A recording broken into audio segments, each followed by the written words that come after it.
आवंटन के कार्यक्रम के साथ जुड़ रहे हैं। 1000 करोड़ रुपए के से अधिक का निवेश गोरखपुर में होगा और 2500 से अधिक नौजवानों को यहां पर सीधे सीधे नौकरी और रोजगार उपलब्ध होगा। मैं इसके लिए निवेशकों को हृदय से धन्यवाद देते हुए आप सभी को, गोरखपुर के नौजवानों को, पूर्वी उत्तर प्रदेश के नौजवानों को इसके लिए बधाई देता हूं। उन सब के प्रति अपनी शुभकामनाएं भी देता हूं। प्रधानमंत्री मोदी जी की भावनाओं के अनुरूप उत्तर प्रदेश को देश की अर्थव्यवस्था में अग्रणी भूमिका के रूप में स्थापित करने के लिए आगामी कुछ वर्षों के अंदर उत्तर प्रदेश की अर्थव्यवस्था को $1 ट्रिलियन की इकोनॉमी बनाने की दिशा में हमें प्रयास करना होगा और इसके लिए निवेश आवश्यक है। और निवेश की जो बुनियादी शर्त होती है वह है सबसे पहले सुरक्षा और कानून व्यवस्था की बेहतर स्थिति। आज भाइयों बहनों, उत्तर प्रदेश की कानून व्यवस्था देश के अंदर एक नजीर के रूप में ली जा रही है, क्योंकि उत्तर प्रदेश ने विगत 5 वर्ष के अंदर प्रत्येक नागरिक की सुरक्षा और प्रदेश में बेहतर कानून व्यवस्था की स्थिति को बनाए रखने के लिए जो कदम बढ़ाए, आज उसके अपेक्षित परिणाम पूरे देश के सामने आ रहे हैं। और अभी हाल ही में जो कुछ भी हुआ आप सबके सामने हुआ है, आपने देखा है कि उत्तर प्रदेश के अंदर रामनवमी, हनुमत जयंती और ईद के अवसर पर पूरी तरह शांति और सौहार्द का वातावरण रहा। हर व्यक्ति ने विकास की योजनाओं पर ध्यान देना प्रारंभ किया, अनावश्यक मुद्दों से अपने आप को दूर रखा। दूसरा ऐतिहासिक कार्य उत्तर प्रदेश ने करके दिखाया।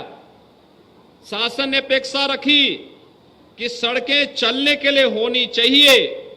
आस्था के स्थल धर्मस्थल होते हैं, सड़क नहीं हो सकती।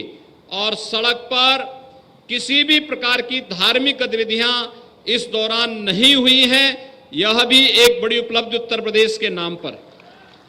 तीसरा, आपने देखा होगा कि तमाम लोग धर्मस्थलों पर माइक लगा करके अपनी आस्था को व्यक्त करते थे। यह हर एक की आस्था हो सकती है, लेकिन आस्था व्यक्ति का व्यक्तिगत विषय है। हम अपनी आस्था को किसी पर जबरन नहीं थोप सकते। और इस दिशा से जब सरकार ने तय किया कि किसी भी धर्मस्थल पर माइक की ध्वनि उसके परिसर के बाहर नहीं आना चाहिए, 1 लाख से अधिक माइक या तो धर्मस्थलों से उतरे हैं या उनकी आवाज धीमी हो गई है और वे परिसर तक सीमित हो गए हैं। ये सभी चीजें बताती हैं उत्तर प्रदेश विकास की एक नई आभा के साथ विकास की नई बुलंदियों को छूने के लिए उतावला दिखाई देता है। और ऐसे ही अगर उत्तर प्रदेश की पूरी टीम मिलकर के काम करेगी, उत्तर प्रदेश की 25 करोड़ की जनता का सहयोग अगर एक साथ मिलकर के शासन के साथ, प्रशासन के साथ, जनप्रतिनिधियों के साथ मिलेगा, तो भाइयों बहनों, हम लोग प्रधानमंत्री जी की मंशा के अनुरूप उत्तर प्रदेश की अर्थव्यवस्था को $1 ट्रिलियन की इकोनॉमी बनाने में हमें बहुत देर नहीं लगेगी। यह कार्य हम लोग बहुत शीघ्र इसको हम लोग प्राप्त करने में सफल होंगे। आज गीडा का एक कार्यक्रम इस देश से अत्यंत महत्वपूर्ण कार्यक्रम है। गोरखपुर विकास की आज एक नई कहानी लिख रहा है। गीडा विकास की अपनी एक नई गति के साथ आगे बढ़ रहा है। ढेर सारे निवेश के प्रस्ताव गोरखपुर को प्राप्त हो रहे हैं, उत्तर प्रदेश को प्राप्त हो रहे हैं। पूर्वांचल एक्सप्रेसवे का जो लिंकवे है वह गोरखपुर को इसी गीडा में जैतपुर के साथ जोड़ रहा है और गीडा के विस्तार के कार्यक्रम को हम इसके साथ जोड़ रहे हैं। गीडा का विस्तार हो, गीडा विकास की नई ऊंचाइयों को छूता हुआ दिखाई दे। यहां पर पूर्वी उत्तर प्रदेश के नौजवान को उत्तर प्रदेश के बाहर नौकरी और रोजगार के लिए न जाना पड़े, बल्कि उत्तर प्रदेश के नौजवान को गोरखपुर में ही या अपने क्षेत्र में ही, अपने जनपद में ही उसे नौकरी और रोजगार उपलब्ध हो सके। और इसके लिए जगह जगह औद्योगिक क्लस्टर स्थापित किए जा रहे हैं। और गीडा तो आज से 40 साल पहले बना था, लेकिन बनने के बाद इसमें विवाद खड़ा हो गया था। जब 1997-98 में भारतीय जनता पार्टी की प्रदेश में सरकार बनी थी, उस समय हम लोगों ने उस समस्या का समाधान किया था और आज मुझे प्रसन्नता है कि उद्यमी गोरखपुर में है। जो गोरखपुर कभी बदनाम हुआ करता था माफिया के कारण, आज माफिया का सफाया हो गया है। आज गोरखपुर विकास की एक नई बुलंदियों को छूता हुआ दिखाई देता है। हमारा लक्ष्य होना चाहिए कि हमारा नौजवान अपने ही जनपद में नौकरी और रोजगार प्राप्त कर सके और इसी दिशा में प्रयास प्रारंभ किए गए हैं।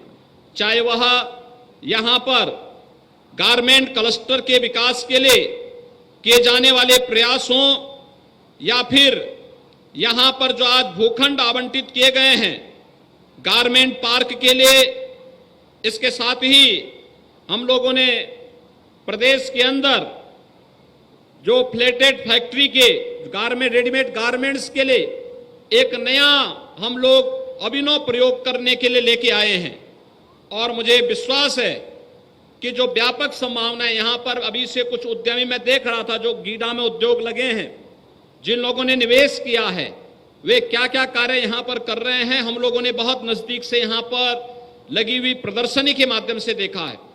रेडीमेड गारमेंट का कार्य कितना अच्छा हो सकता है और उसकी मार्केटिंग कितनी अच्छी हो सकती है, यहां पर पहले से लगे हुए उद्यम इस बात को प्रमाणित करते हैं। और जब प्लेटेड फैक्ट्री की परियोजना कार्य रूप लेगी तो एक ही मल्टी स्टोरी बिल्डिंग पर तमाम रेडीमेड गारमेंट्स के उद्यम लगेंगे, उसमें निवेश होगा, हजारों नौजवानों को, महिलाओं को यहीं पे रोजगार प्राप्त होगा और वहीं से विकास की इस प्रक्रिया के साथ जुड़ करके अपनी ऊर्जा और अपनी प्रतिभा का लाभ पूर्वी उत्तर प्रदेश को देंगे, गोरखपुर को देंगे, पूर्वी उत्तर प्रदेश को देंगे और उनके द्वारा जो पूंजी कमाई जाएगी उसका उपयोग भी हम पूर्वी उत्तर प्रदेश के विकास में करने में सफल होंगे। प्लास्टिक पार्क की परियोजना भी यहां पर मूर्त रूप लेने जा रही है। उसके लिए जमीन अधिग्रहण की कार्रवाई अंतिम चरण में चल रही है। ऐसे ही अन्य तमाम परियोजनाएं यहां पर हम लोग लागू करने जा रहे हैं। खासतौर पर आईटी पार्क के निर्माण की कार्रवाई भी यहां पर पूरी तरह आगे बढ़ रही है। उसके लिए भूमि आवंटन का कार्य भी आगे बढ़ चुका है। लगे हुए उद्योगों को या तो जीरो लिक्विड डिस्चार्ज के माध्यम से वे लोग पॉल्यूशन फ्री उद्यम होंगे या फिर गीडा के साथ मिलकर के यहां पर सीटीपी का निर्माण करके नदी में कहीं भी कोई भी प्रदूषण न गिरे और हमारी नदियां भी स्वच्छ और सुंदर बनी रहें, लेकिन साथ साथ विकास की प्रक्रिया के साथ ये पूरा क्षेत्र जुड़ करके हम एक नई ऊंचाइयों की ओर गोरखपुर को लेकर जा सकें, यह आज की सबसे बड़ी आवश्यकता है। भाइयों बहनों, उत्तर प्रदेश सरकार ने इससे पहले भी अपने पहले कार्यकाल में लगभग 3 लाख करोड़ रुपए से अधिक के निवेश के प्रस्तावों को जमीनी धरातल पर उतारने का कार्य किया था।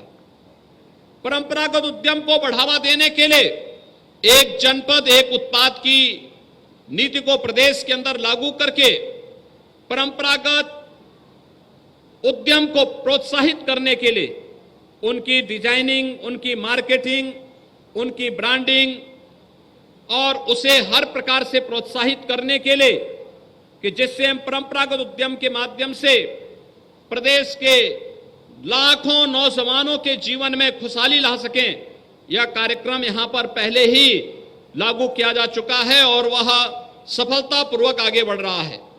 अपने परंपरागत हस्तशिल्पियों के कल्याण के लिए भी विश्वकर्मा श्रम सम्मान के माध्यम से राज्य सरकार ने अपने कार्यक्रम को तेजी के साथ आगे बढ़ाने का कार्य किया है। और आज मुझे प्रसन्नता है कि रेडीमेड गारमेंट पार्क हो या फिर फ्लेटेड फैक्ट्री के कार्यक्रम के लिए भूमि आवंटन की कार्रवाई, ये सभी युद्ध स्तर पर आगे बढ़ रहे हैं। प्लास्टिक पार्क के माध्यम से एक ही स्थान पर प्लास्टिक से बनने वाली अलग अलग आइटम को हम यहीं पर स्थापित करके यहां के बड़े मार्केट को उनके सामने प्रस्तुत कर रहे हैं। और मेरा विश्वास है कि गोरखपुर, आजमगढ़, बस्ती, कुशीनगर, देवरिया, महाराजगंज, सिद्धार्थनगर या आसपास के जितने भी जनपद हैं, इन जनपदों का मतलब केवल वह एक जनपद नहीं होता है, बल्कि एक बड़ी आबादी, लगभग 5 से 6 करोड़ की वह आबादी होती है। और उसके साथ ही बिहार और नेपाल की भी एक बड़ी आबादी अपने मार्केट के लिए, अपने रोजगार के लिए, अपनी शिक्षा के लिए, अपने स्वास्थ्य के लिए गोरखपुर पर निर्भर करती है, आसपास के जनपदों पर निर्भर करती है। विकास की इस प्रक्रिया के साथ हमें आगे बढ़ना होगा और इसीलिए आज गोरखपुर में आप देख रहे होंगे, पहले एकमात्र बीआरडी मेडिकल कॉलेज था, आज बीआरडी मेडिकल कॉलेज अपने नए रूप में तो आ ही चुका है, लेकिन गोरखपुर में एम्स का शुभारंभ भी प्रधानमंत्री जी के कर कमलों से हो चुका और एम्स अब गोरखपुर में अपनी सेवा देना प्रारंभ कर दिया है। पहले यहां पर फर्टिलाइजर कारखाना 1990 में बंद हो गया था, आज गोरखपुर का फर्टिलाइजर कारखाना फिर से नए सिरे से उर्वरक का उत्पादन कर रहा है और न केवल उत्तर प्रदेश में बल्कि देश के कई राज्यों को उर्वरक की सप्लाई गोरखपुर का फर्टिलाइजर कारखाना ही वर्तमान में करना प्रारंभ कर दिया है। पिपराइच में लगी हुई चीनी मिल हो या फिर गोरखपुर में पर्यटन की ढेर सारी संभावनाओं को आगे बढ़ाने का एक कार्यक्रम, ये युद्ध स्तर पर आगे बढ़ रहा है।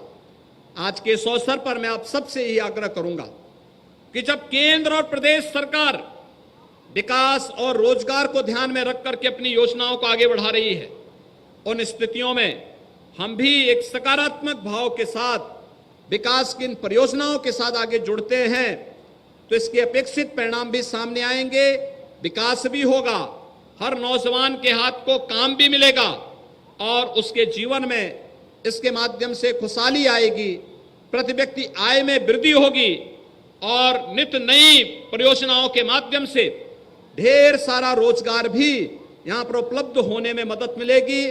आज यहां पर ढेर सारी परियोजनाओं का लोकार्पण हुआ है, खासतौर पर जिन उद्यमियों ने गीडा के अंदर अपना निवेश किया है, उनकी एक शिकायत हुआ करती थी, बुनियादी सुविधाओं का अभाव। आज गीडा प्रशासन ने उन बुनियादी सुविधाओं को यहां पर देना प्रारंभ किया है, युद्ध स्तर पर वह कार्य यहां प्रारंभ हुआ है। अच्छी सड़कें बन रही हैं, जल निकासी की व्यवस्था हो रही है। जितने भी उद्यमी यहां पर हैं, खासतौर पर चेंबर ऑफ ट्रेडर्स से मैं कहूंगा, चेंबर ऑफ कॉमर्स से मैं कहूंगा या चेंबर ऑफ इंडस्ट्रीज से मैं कहूंगा कि हमारा प्रयास हो कि गीडा प्रशासन के साथ मिलकर के इस पूरा गीडा क्षेत्र में जितनी भी खाली लैंड है, अधिक से अधिक हम लोग वृक्षारोपण के कार्यक्रम को करके इसको न केवल बुनियादी सुविधाएं हो बल्कि इसको हरा भरा बनाने में भी अपना योगदान दें, जिससे यह क्षेत्र अपने आप ही एक आध्यात्मिक और विकास का माहौल यहां पर बनता हुआ दिखाई देगा और उस कार्यक्रम के साथ हम सबको जुड़ना होगा। मैं एक बार फिर से सभी निवेशकों को इस बात के लिए आश्वस्त करता हूं कि अभी निवेश का एक बड़ा प्रस्ताव उत्तर प्रदेश में 3 जून को प्रधानमंत्री जी के कर कमलों से प्रारंभ होने जा रहा है। लगभग 75,000 करोड़ रुपए से अधिक की परियोजनाओं का शिलान्यास प्रधानमंत्री मोदी जी के कर कमलों से लखनऊ में होगा। मैं यहां के प्रमुख उद्यमियों को भी उसके लिए आमंत्रित करूंगा कि वे लोग भी इस कार्यक्रम में भागीदार बने, गोरखपुर समेत पूर्वी उत्तर प्रदेश में अपना निवेश करें। शासन की पॉलिसी है, पूर्वी उत्तर प्रदेश और बुंदेलखंड में विशेष पैकेज और सब्सिडी भी हम लोग इसके लिए दे रहे हैं। तो सरकार की सेक्टोरियल पॉलिसीज का ध्यान में रखते हुए वे अगर निवेश करते हैं, अच्छा इंसेंटिव भी मिलेगा, अच्छा मार्केट भी मिलेगा और उत्तर प्रदेश में निवेश का मतलब सुरक्षा की सबसे बड़ी गारंटी अगर कहीं हो सकती है तो आज के दिन पर उत्तर प्रदेश में हो सकती है। उस सुरक्षा की दृष्टि से भी उनकी पूंजी भी सुरक्षित रहेगी, वे भी सुरक्षित रहेंगे और उत्तर प्रदेश विकास के इन निवेश के माध्यम से विकास की नई ऊंचाइयों पर पहुंचेगा, अपने नौजवानों को अपने गांव और अपने घर में ही रोजगार देने में सफल होगा और हम लोग प्रधानमंत्री मोदी जी की भावनाओं के अनुरूप $1 ट्रिलियन की इकोनॉमी बनने में एक समयबद्ध ढंग से आगे बढ़ पाएंगे। आज के इस अवसर पर एक बार फिर से मैं जिन आवंटियों ने यहाँ पर निवेश के प्रस्ताव दिए हैं उन सब का हृदय से अभिनंदन करता हूँ, उन सभी को हृदय से बधाई देता हूँ। जो उद्यमी यहाँ पहले से निवेश किए हैं, शासन के नियमों के मुताबिक वे लोग यहाँ पर उद्यम का संचालन करने और गीडा को हरा भरा रखने में अपना योगदान देंगे, इस विश्वास के साथ हम स्थानीय नौजवानों के लिए, प्रदेश के नौजवानों के लिए और कोई भी नौजवान जो प्रतिभाशाली नौजवान है उसे नौकरी और रोजगार के साथ जोड़ने में सफल होंगे। इस विश्वास के साथ मैं अपनी बधाई और शुभकामनाएं सभी निवेशकों को और पूर्वी उत्तर प्रदेश के अपने नौजवानों को देता हूं। बहुत बहुत धन्यवाद। जय हिंद।